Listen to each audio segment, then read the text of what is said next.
Hello and welcome back to another episode of Weekly Wisdom. I want to apologize. Usually, with the schedule I've been having, I would have released this video this past weekend. I am filming this on Wednesday, April 2nd. And usually you would have gotten this on Friday. Unfortunately, our whole family became sick. Those of you with young kids understand that it must be sweeping around the schools, and unfortunately, it affected all of us. And no one would have wanted to hear my voice as I was trying to do this video. But we're starting to feel better. I was actually took a couple of days off work, which was unusual, so it gave me a bit of time today to put together and film and release this weekly wisdom to you guys today. So first, I want to start off with some exciting news. Mathur Dental Education has received AGT accreditation. That's the Academy of General Dentistry accreditation for our courses and programs.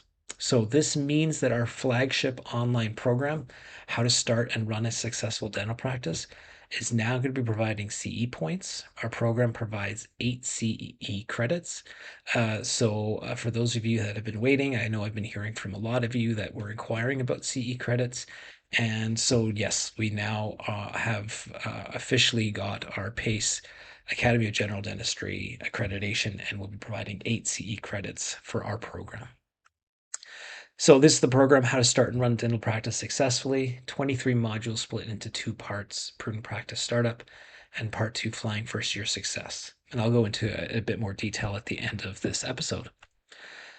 So I got an interesting email question from Vancouver, BC, Canada.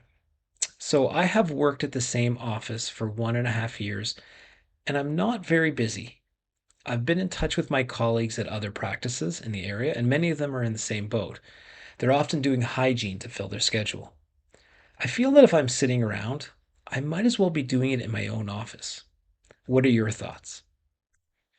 So the part of this email that really stuck out to me was that last line.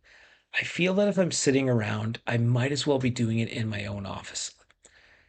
The way I look at that is currently you're at a net zero, meaning that you're earning little, but you're not having much in terms of expenses. Granted, I'm sure you have some student loans and all that, so you're not at a true net zero. But overall, if you were to be sitting around with practice expenses, that would be a net negative. If you start a practice, we need to have goals that are much higher than this. We need to have goals that are much higher than sitting around.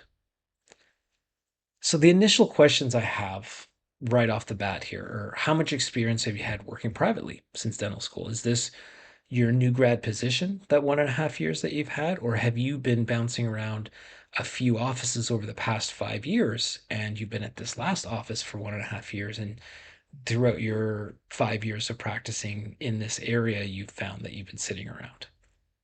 And then that takes me to, would you be willing to leave your current neighborhood if the demographic research shows that it's not favorable? And have you saved, sorry for the typo, have you saved enough financially to help initiate the startup process? If you have been sitting around, have you been able to earn? And where are you financially and able to start that process? And if you're a young dentist, have you demonstrated healthy billing? And have you had successful patient outcomes that give you confidence clinically to open an office? Have you had the patients that you've done work on return, 6 months, 12 months, a year and a half later, just so you can see how your work is holding up? These questions I ask are not to poke holes in your startup dreams or make you scared. It's just part of the due diligence process that smart business people should do. And let's be clear, what you are discussing is starting a business. It may seem like you're in the worst situation that you could possibly be in, that you may have student loan payments to make, and sitting around all day can feel like you're treading water. But sitting around in an empty practice that you own can feel like you are drowning because of the student loan and practice payments that are coming due, whether you like it or not. So we need to set ourselves up for success. I don't want to repeat myself too much with these videos, so please search through the past weekend wisdoms. The video I have about how to know when you're ready to open an office applies here, and I'm going to go over some of the highlights from those videos here. The video covers when to feel clinically, financially, and just generally ready to start your own office. So again, financial, clinical, but responsibility wise, temperament wise, desire for a challenge, independence wise, what's your vision? So financially, you need to be able to access that startup capital, either through savings or as a candidate for financing. You also need to show your ability to produce. So we discussed this here. Even as you associate, you can show potential lenders your billing potential. This will show that you have the speed and skill to carry out productive dentistry. Ideally, though, you should be able to have some savings from your time as an associate. You don't need to have close to the full amount, but showing your ability to save demonstrates financial discipline and ability. Clinically, a dentist should be starting to feel comfortable with both their speed and the repertoire of their procedures. So that's why I have some questions. Have you been sitting around for a year and a half? How have you been able to develop that comfort level for your speed and how have you been able to develop your repertoire? You need to be able to start seeing some positive feedback in terms of patients requesting to see you consistently. You don't need to be a dentist that does everything. Many dentists own practices and do not complete root canals or wisdom teeth surgeries. You can bring an associate dentist periodically to complete treatment that you do not feel comfortable carrying out. For example, bringing in a dentist to do RCT days on a weekly or monthly basis, depending on demand. Responsibility wise, now this is where owning a practice is a step forward responsibility. In the past weekend wisdom, I was discussing that, you know, you're going to be responsible from an office perspective, not just an associate working in an office that's sitting around. You're going to be hiring staff. You're going to have to answer to the legislation of your local college, which you do as a dentist. That is associate. That is a member of the college. But there's additional responsibilities depending where you are with your office towards the college. The staff members that you hire are going to feed themselves and their families oftentimes depending on how well you're able to lead. I'm not saying this to be scared. I don't want you to be scared. It's an opportunity to bet on yourself. So again, I go back to that saying, if I'm sitting around, I might as well. I might as well sounds like you could leave it or take it almost. I would think that this is the people that may do the best here. No, I'm going to correct myself. The people that do the best at owning, and especially in that first year, they want to bet on themselves. A lot of you may be relishing this type of responsibility.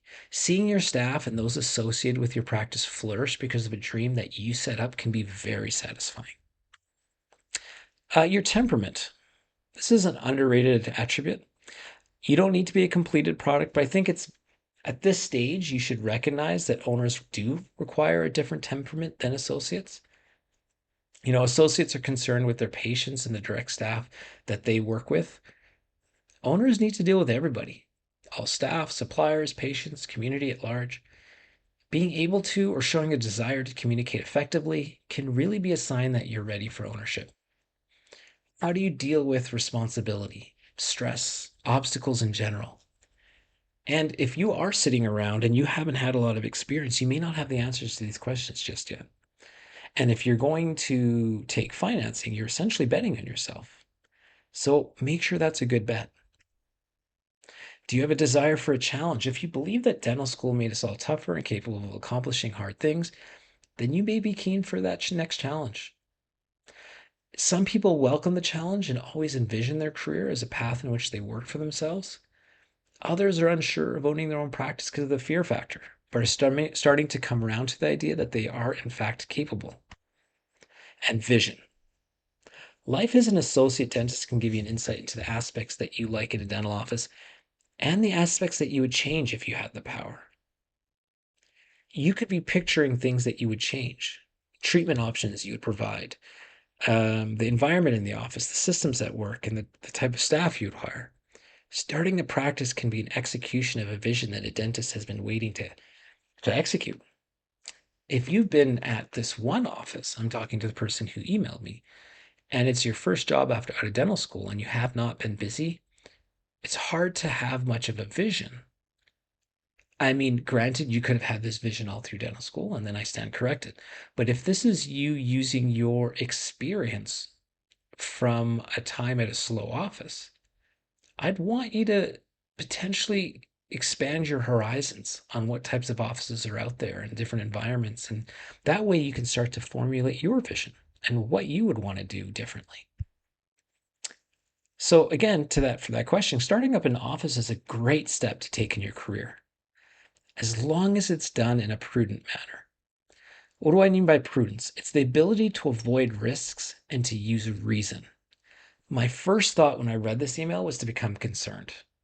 Thinking of a new practice owner sitting around and being slow, it stresses me out.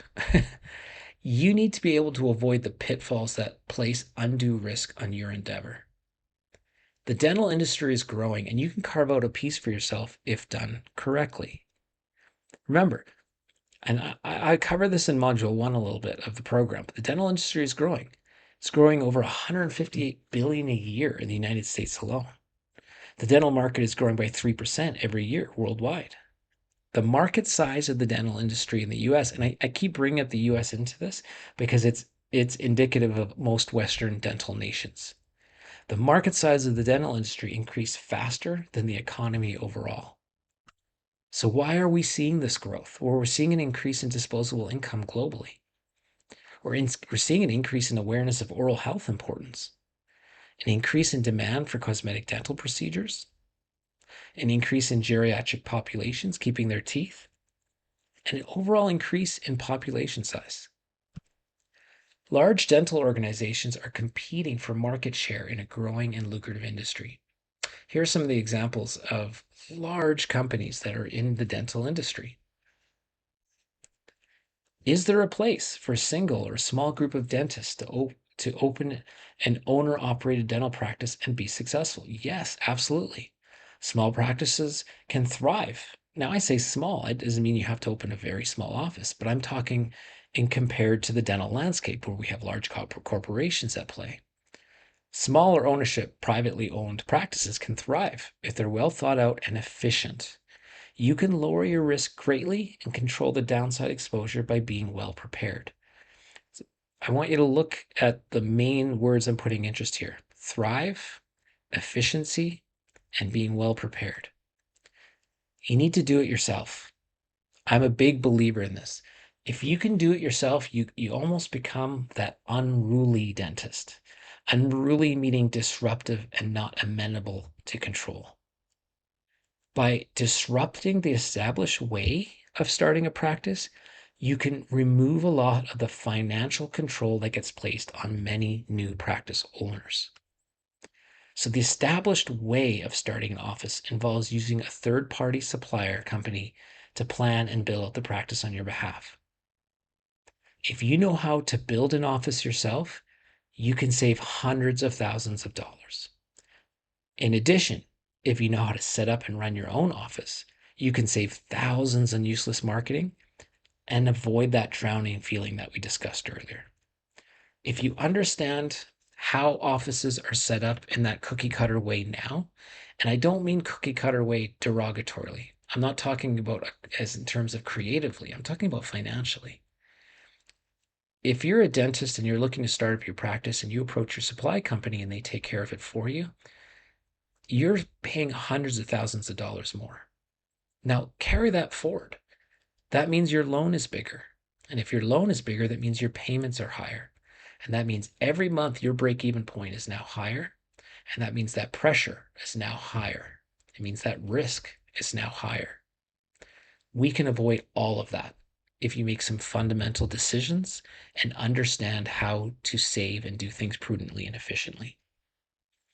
And that is what my program's about. I'm sorry, I'm not trying to release a commercial to you guys, but with us getting accreditation, I wanted to refocus on the program so everyone knows specifically what we're covering. So, how to start and run a dental practice successfully.